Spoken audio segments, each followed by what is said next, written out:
muchas gracias. Yo creo que fue hace 6 años que estuve aquí sí, hablando de la investigación que estaba haciendo en ese momento, que era Cervantes. Cervantes, es decir, en este caso concreto, mi ángulo de aproximación era la teoría de la recepción en un sentido amplio. La estética de la recepción hay quien la aplica exclusivamente a la literatura y a objetos literarios, y yo lo que pretendí fue hacer una cosa un poco más ambiciosa, en el sentido de ver sus implicaciones políticas, ideológicas, y especialmente lo que me interesaba era vincularlo a cuestiones relacionadas con el nacionalismo y con la identidad nacional. Ese era mi ángulo. ¿Por qué empiezo por ahí? Empiezo por ahí por no empezar por el papel número 1 que tengo aquí, que me dice, en realidad yo estoy efectivamente llevando a cabo una investigación nueva. Una investigación nueva quiere decir que hay una pregunta que se te ha quedado colgada en algún momento, por alguna razón. Porque toda investigación en el campo de las humanidades y en el campo de las ciencias es una pregunta sin respuesta, ¿no? O una pregunta para que las respuestas a ti no te satisfacen, o no te convencen, o no te gustan, ¿no? Y en este caso concreto, mi pregunta para esta investigación es resultado de mis investigaciones anteriores. Yo puedo empezar explicando cuál es mi pregunta. Mi pregunta es, si yo he estudiado la recepción de Cervantes, en este caso concreto me interesa saber cómo los nacionalismos periféricos o los nacionalismos que alguien llama subestatales reaccionan ante Cervantes. Claro, esto nos lleva a un punto, a dar un paso atrás, ¿no? Cuando yo termino mi investigación anterior, que produce un libro que se titula Cervantes, Monumento de la Nación, claro, Monumento de la Nación, ese es el título. Y yo me digo a mí mismo, ahora, para la pregunta que no tiene respuesta, es ¿de qué nación? Claro, la respuesta natural en muchos lugares sería que no hay más que una nación que se llama España. Francia, ¿no? Sí, esa es otra posibilidad. Pero claro, eso es una verdad a medias. Es una verdad a medias, sobre todo desde el día de hoy, porque estamos viendo que hay gente, hay sectores, comunidades dentro del territorio que nosotros podemos llamar nacional, que cuestionan todo eso. Entonces, claro, mi punto de partida es, bueno, y en ese contexto de cuestionamiento de lo que llamaríamos la unidad de una nación, ¿qué papel tiene Cervantes? O sea, no sé si... Por supuesto que todo eso proviene de mi investigación anterior sobre Calderón. Pero yo Calderón veo muy claro cómo se va articulando, cómo se va convirtiendo en el icono de lo que llamaríamos el conservadurismo político. Yo creo que lo rastreé con bastante precisión, porque realmente esto es un mecanismo que es cultural, pero cuando hablamos de un mecanismo cultural estamos hablando de un mecanismo que es ideológico y que es político. Podría generalizar todavía más, pero quiero decir, es así de sencillo. Y la cuestión es desvelarlo. Porque parte de esos mecanismos tienden a ser enmascarados, ocultos, ¿no? Es decir, si Calderón se convierte en la representación de lo que es ser España desde la perspectiva del pensamiento conservador, lo que el pensamiento conservador intenta demostrar es que no tiene nada que ver con el conservadurismo. Es la realidad misma, ¿no? Es decir, es tan evidente que no se puede ni cuestionar.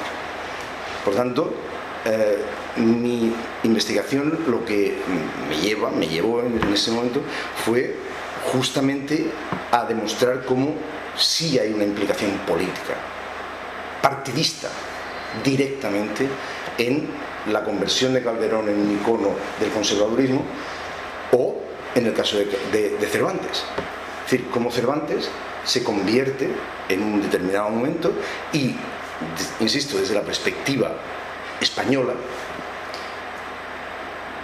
no voy a decir cada vez que esos son conceptos flexibles, turbios, deslizantes, etc. Pero como Cervantes sí se convierte en el monumento de la nación, porque a través de todo un proceso en el que ha habido cuestionamientos muy duros sobre Cervantes. Yo recuerdo a un autor que dice: Cervantes siempre fue el autor. Es mentira. Cervantes fue un autor cuestionado. En el siglo XVIII se cuestiona la función de Cervantes como material propagandístico de los enemigos de España. Entonces, claro, hay autores, hay intelectuales, partes de los círculos letrados de la época, que lo que van a intentar es demostrar que Cervantes no forma parte de nuestro patrimonio. Y no forman parte de nuestro patrimonio porque el patrimonio lo encarna Calderón. Y si lo encarna Calderón, no lo puede encarnar Cervantes. Es decir, el tipo de visión de la nación y de visión de la identidad nacional que se articula en las obras de Cervantes es precisamente el opuesto al que articulan las obras de Calderón. Entonces, eso en un momento determinado, sin embargo, evoluciona, cambia, y hay sectores conservadores y progresistas que se ponen de acuerdo en aceptar que realmente Cervantes no representa a todos. Eso tiene lugar a principios del siglo XIX y yo específicamente pongo el ejemplo concreto de la erección de la pequeña estatua, la pequeña escultura que hay de Cervantes delante del Congreso de los Diputados. Claro, hoy en día está delante del Congreso de los Diputados, pero sí, cuando se levantó en el año 1835 se puso en esa misma placita, es decir, delante del mismo edificio. Luego la historia de la estatua en sí es otra novela policíaca, ¿no? Es decir, ¿a dónde va a parar la estatua? ¿Por qué la llevan? ¿Por qué la trasladan? ¿Por qué no la dejan donde está?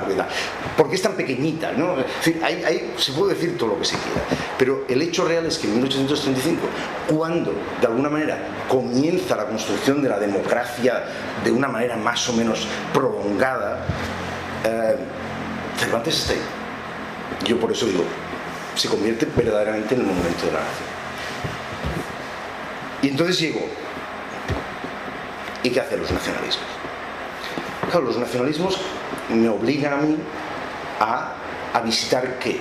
Bueno, lo primero tengo que volver a las cuestiones del nacionalismo en general y de los nacionalismos en particular.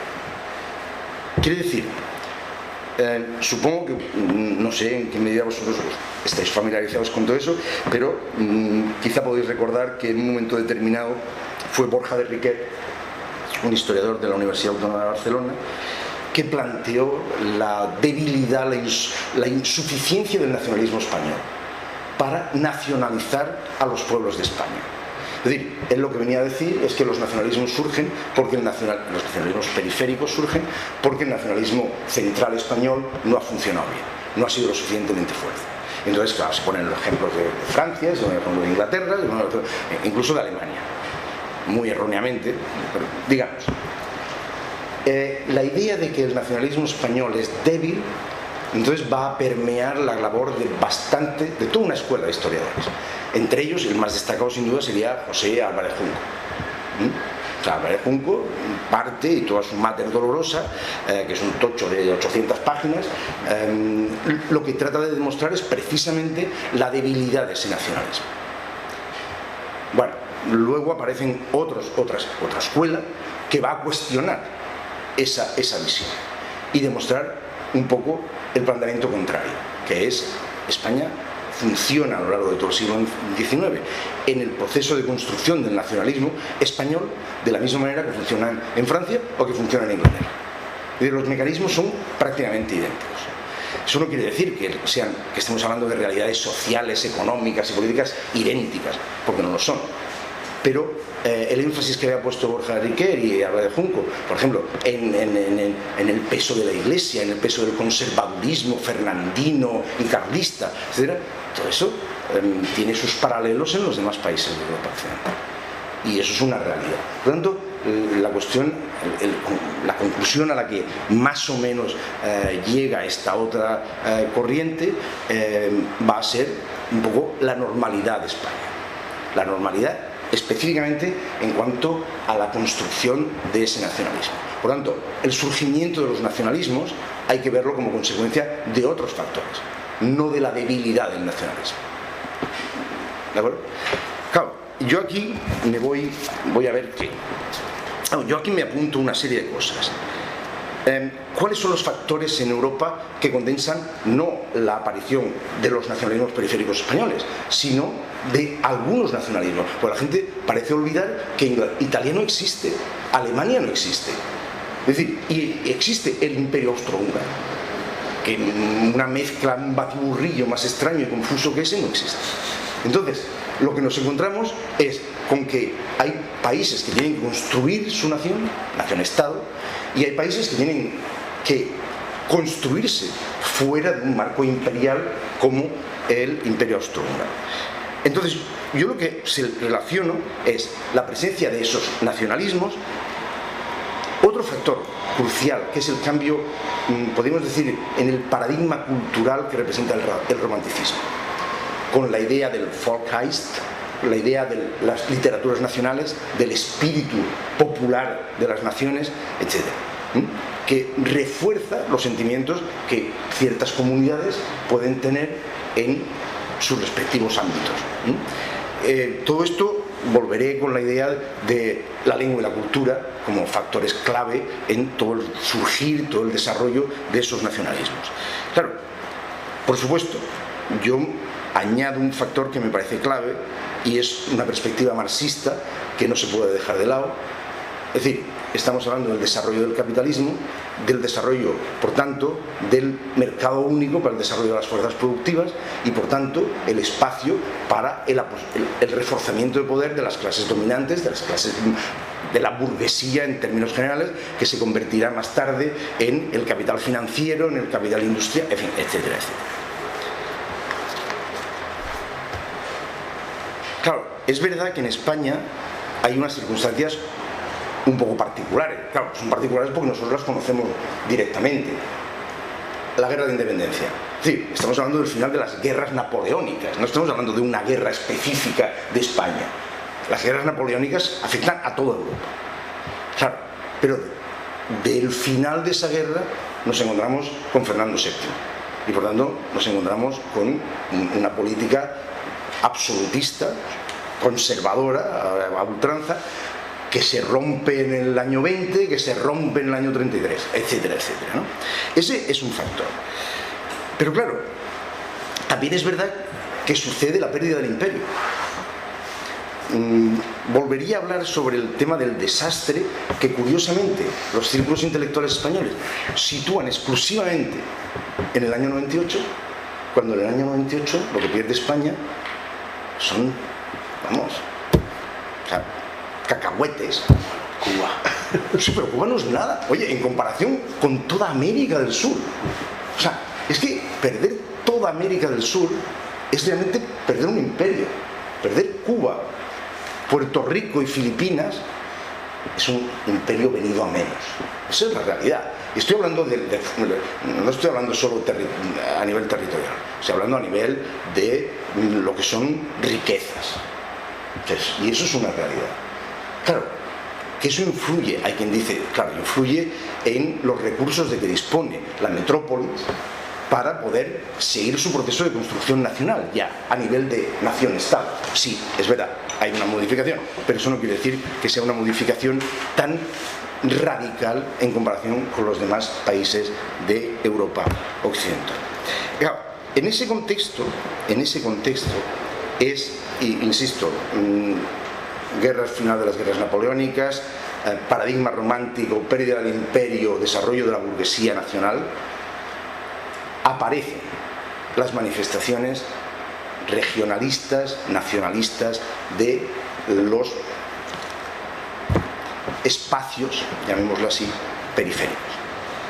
Aparece el Resurdimento en Galicia, aparece la Renascença en Cataluña, y Miquel Aizpuru habla de un renacimiento cultural vasquista en Euskadi, propiciado por la abolición de los fueros y la reorganización de las fuerzas políticas y culturales.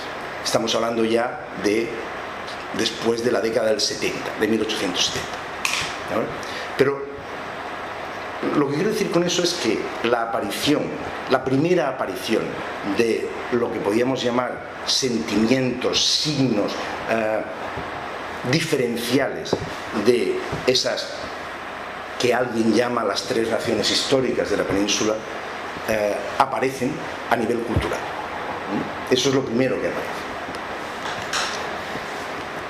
Yo he dicho que, claro, tuve que mirar toda la cuestión del nacionalismo. La cuestión del nacionalismo, las teorías del nacionalismo se pueden resumir, siguiendo algunos autores, en tres grandes grupos. Las teorías que se llaman primordialistas o bioétnicas, las teorías instrumentalistas y las teorías modernas. Ahora, las teorías modernas, que son las que me interesan a mí, todas las demás al lado, las teorías modernas lo que hablan es de la nación como un constructo sociológico, político, ideológico. Es decir, es algo que no existe, que no ha existido desde siempre, sino es algo que a partir de cierto momento se ha empezado a construir. Y se ha construido porque había intereses que motivaban la construcción de la nación. O sea, ese es el punto. Ahí entramos con gente como Keduri, o como Said, o como Anthony Smith, o como Anderson, ¿no? Es decir, la idea de construir una nación. El problema, entonces, si tratamos de poner juntas esas cosas, es y cómo estas comunidades que vosotros conocéis en España, nuestras tres comunidades, ya sé que la gente piensa en Galicia un poco menos, porque como de ahí es Fraga y ahí está el Feijóo y ahí está entonces no lo contamos tanto, ¿no? Pero la idea es, tenemos ahí tres naciones históricas, todo el mundo habla de las tres naciones históricas. Y otro tema sobre el que discutir sería la Constitución del año 1978 y por qué la Constitución no reconoció las nacionalidades históricas y trató de hacer eso, ¿no? Café para todos, vamos a diluir un poco todo esto y aquí todos tenemos autonomías y vamos a ser felices. Bueno, eso es un problema histórico, es un problema constitucional, es un problema político. Pero lo que quiero decir es, esas tres naciones, que es donde aparecen realmente los signos que revelan un sentimiento diferente, están ahí y claro, lo que ellos van a afrontar es un poco el desafío de tratar de construir su qué, su nación, su región, su comunidad especial. Bien, en el siglo XIX, si pensamos en el siglo XIX, en realidad nos encontramos con las manifestaciones más o menos radicales según los casos, pero son manifestaciones de un sentimiento que podemos decir en primer término regionalista y excepcionalmente nacionalista. Sí, es un poco la idea, ¿no? Luego, desde principios del siglo XX, las cosas van a acelerarse, probablemente más en Cataluña, en el País Vasco, que en Galicia, pero digamos que es un poco el proceso en el que estamos. Yo de toda esta reflexión, yo quería detenerme un momento en un componente ideológico que me parece clave. Digo ideológico, pero podríamos darle otros calificativos, y es el peso que ocupa en todos los escritos de estos regionalistas o nacionalistas, y también de los nacionalistas españoles, digámoslo todo, el peso de la raza, la idea de somos una raza distinta. Y eso me parece interesante por la evolución que están siguiendo los acontecimientos. Claro, sí, debe ser verdad eso. El papel de la raza. El papel de la raza es crucial en la formulación del pensamiento de estos regionalistas y nacionalistas. Pero claro, desde una perspectiva actual, la raza no tiene ninguna función antropológica determinante. Es una construcción también histórica, es una categoría pseudocientífica, es una construcción social que inscribe en el cuerpo la diferencia de manera indeleble, según González Undurraga, una antropóloga mexicana. O sea, determinado por las circunstancias geopolíticas, económicas, ideológicas, etcétera, etcétera. Claro, La raza es un concepto problemático cuando estamos hablando de razas de diferentes colores, ¿no? Cuando estamos hablando de razas que tienen un contenido religioso, etcétera. Todo eso a mí no me interesa ahora.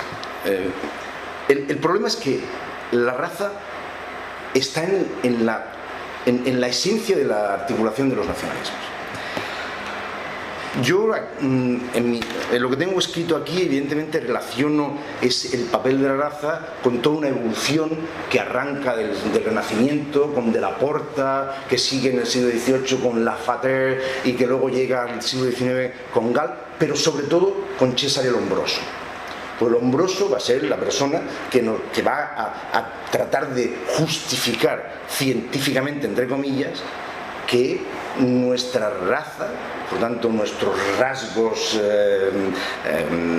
étnicos, determina lo que somos y sobre todo determina la función de los monstruos. Eso no tiene nada que ver con el nacionalismo, no tiene nada que ver con el nacionalismo, pero aparece la idea de que la raza es un concepto clave para entendernos. Bien, yo ahora me voy a otra intervención que me parece clave, que es la de Cánovas del Castillo. Cánovas del Castillo, político conservador del siglo XIX,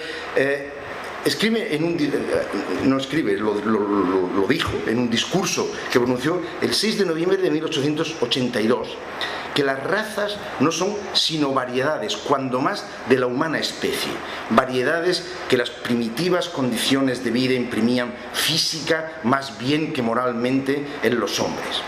Desde esta óptica, él dice que la desmembración del Imperio Romano dejó muchos pueblos que formaron y todavía forman en nuestros días una raza, no tanto étnica como históricamente separada de las otras: la romano, ibero, gala o latina.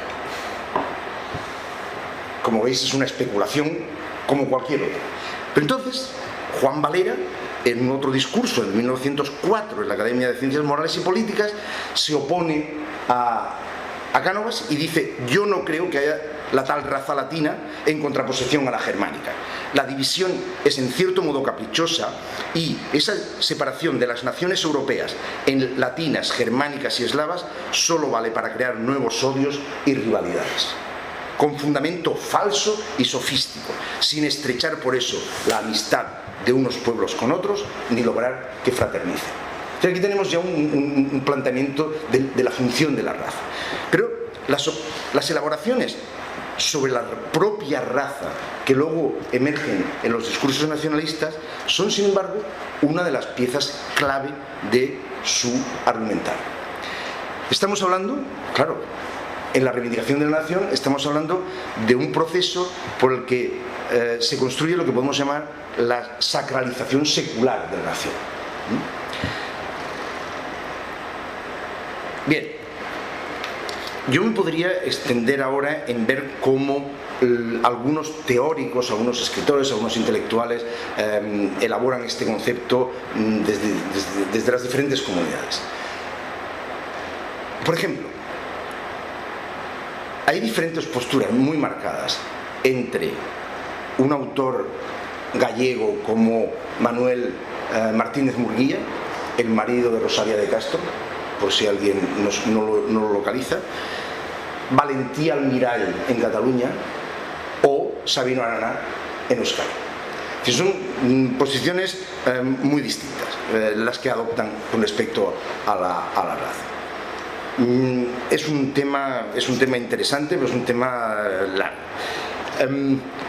Yo quiero detenerme ahora un momentín en este Murguía, en Martínez Murguía, porque él es autor de un discurso preliminar y de una historia de Galicia en los años 65-73, de otros textos clave como el discurso del Tui y otro que se titula El regionalismo gallego, donde él explica la historia de Galicia en clave racial. Y según un estudioso del nacionalismo gallego como Justo González Beramendi, sienta las bases de lo que será la definición canónica de la nación gallega. ¿De acuerdo?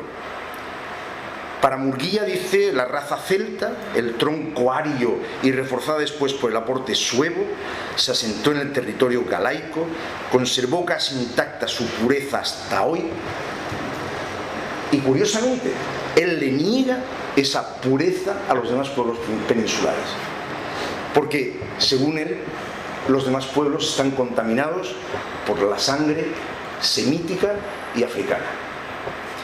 Así, nos encontramos con que Murguía defiende la pureza de la raza celta de Galicia. Es interesante porque, en fin, no lo vamos a ver aquí, pero es exactamente el mismo mecanismo mental y político que utilizan todos los demás nacionalismos. O sea, la única cuestión que puede diferenciarlos más o menos va a ser cuál es nuestra raza de referencia. Es decir, en el caso de los somos los celtas. Yo no sé qué le tengan a los celtas, es otro problema.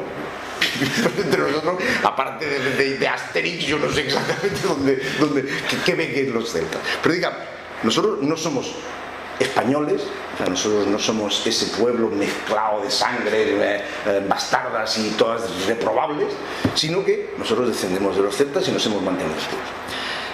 Es muy interesante. Voy a pasar a otro texto, a otro autor que me parece que es muy interesante.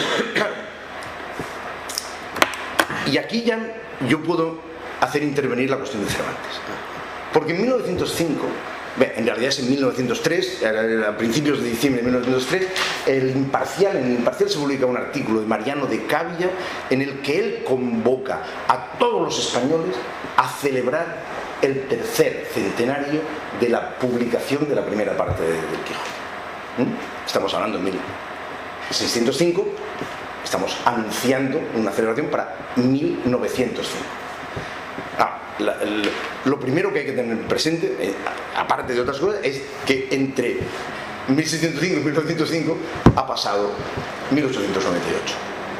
Y por tanto está toda la crisis existencial, intelectual, identitaria, etcétera, que aparece en los textos de los más conocidos autores y en los menos conocidos autores de la generación del 98, ¿no? Es decir, por tanto, ese es un punto. Claro, hay otros factores. Entonces, vuelvo a Mariano de Cavia. Él lo que está convocando es a la nación para que festeje su legado cultural, porque el legado cultural es indestructible, si podemos decir así. En comparación con el imperio ha sufrido el desastre, ¿no? Pero la cultura, Cervantes, el Quijote, no van a sufrir ese, al contrario, es el elemento duradero al que podemos aferrarnos para tratar de promover algún tipo de regeneración, algún tipo de remodernización. Es un enfoque que mezcla, obviamente, la cultura, la política y lo que llamaríamos los planes regeneracionistas de muchos intelectuales.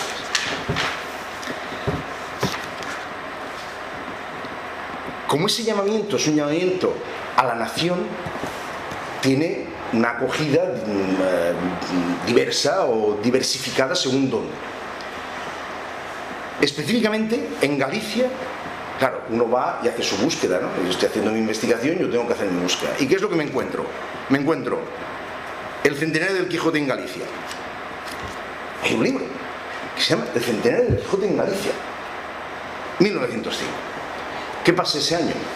Que la Liga de Amigos de La Coruña ha decidido participar en esta convocatoria de Mariano de Cavia y ha preparado, es un folleto, no es un gran libro, tiene como 120 páginas, pero publica un texto en el que participan una cantidad de intelectuales gallegos. Según Xosé Pastor Rodríguez Santamaría, o Quixote uniu conservadores, liberais, regionalistas e republicanos. Es decir, que todos los intelectuales, todo aquel que tenía algo que decir en ese momento, participa en esta empresa. Por decir solamente algo, participa desde Emilia Pardo Bazán hasta algunos de los que serán independentistas más adelante. Es decir, es todo un mundo intelectual que es el que participa. Claro, ahí dentro nos encontramos con algo muy interesante. ¿Por qué participa toda esa gente? ¿Qué es lo que tienen que decir ellos sobre el Cervantes, ¿no? Sobre el Quijote? Esto ya me lleva a un autor que se llama Eloy Luis André. Yo supongo que no os dice nada, ¿verdad que no? Nadie os lo ve. Normal. A mí tampoco me lo decía, claro. Pero eso es una parte de las partes apasionantes de la investigación. De repente empiezas a mirar, te encuentras con una serie de nombres que no te dicen nada, empiezas a hacer tu propia investigación, ahondas un poco y en fin, yo tengo materiales ahora sobre este señor. Es un intelectual brillantísimo, súper inteligente, que escribe un texto que se titula Galleguismo y Quijotismo. Y ahora ya me detengo en esto y ahí terminaré. Dice, claro, estamos realmente ante lo que yo digo la aportación más significativa de todo ese folleto. Es la más significativa.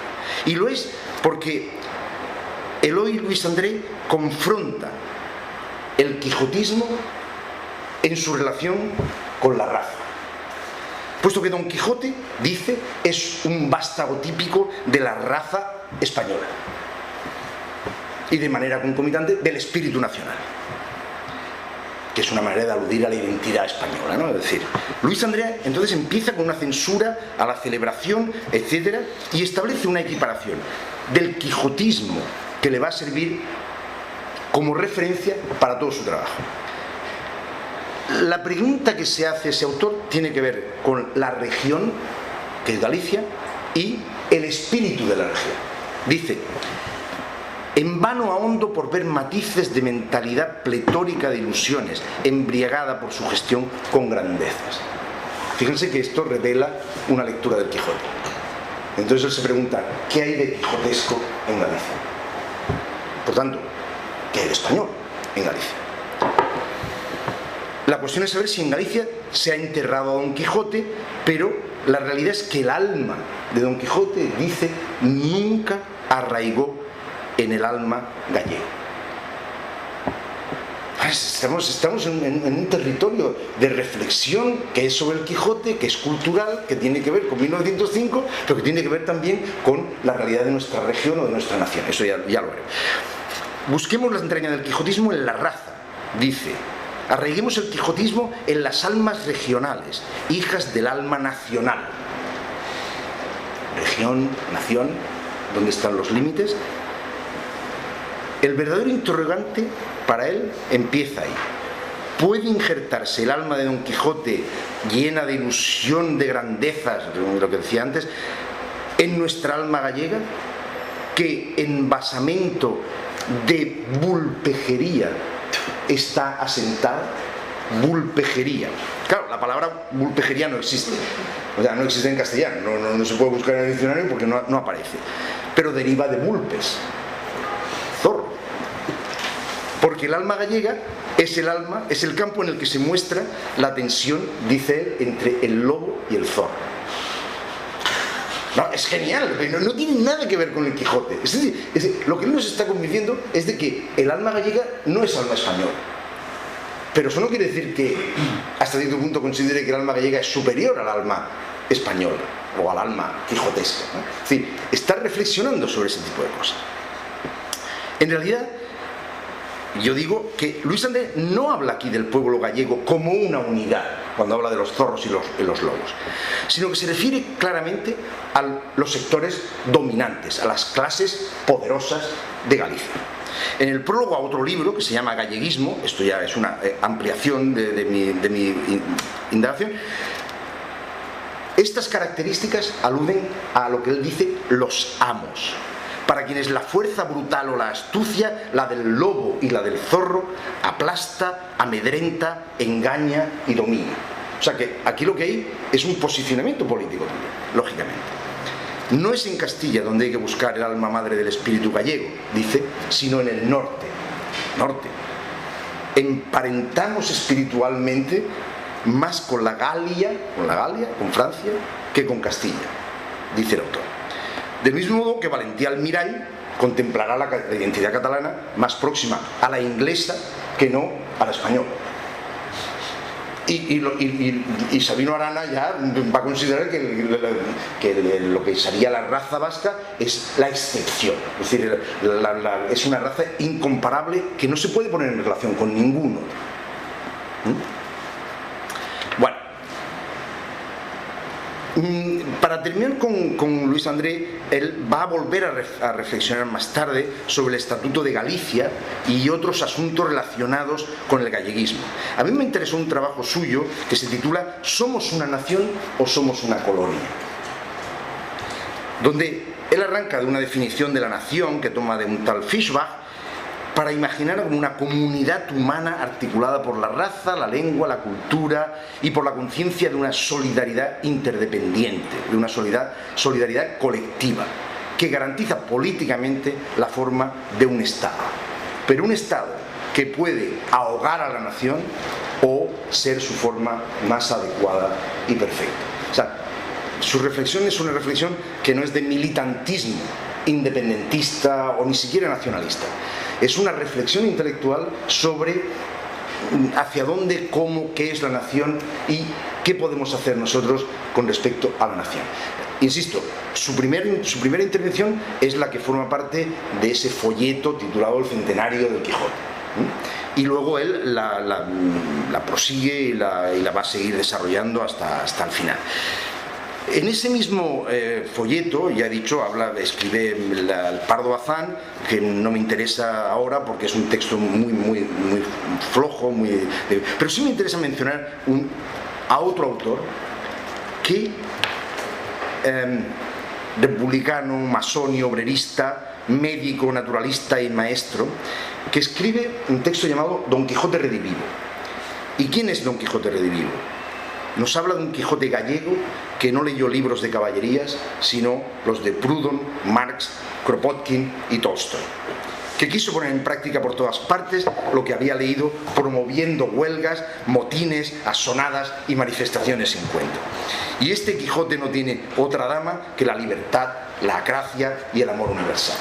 Claro, yo me digo, su vinculación con el Quijote parece cogida por los pelos, pero tiene todo el sentido para alguien que lo que está es dando voz a un militantismo que es universalista, que es obrero, etcétera, etcétera. En fin, como veis, adelanto algunas de las cosas que he encontrado en lo que he ido haciendo. No quiere decir que no vaya a encontrar más, no quiere decir que no vaya a tener más decepciones también, porque eso también forma parte de la investigación.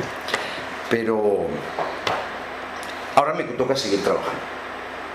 He empezado y tengo 4 años para seguir desarrollando el proyecto. He terminado. Muchas gracias.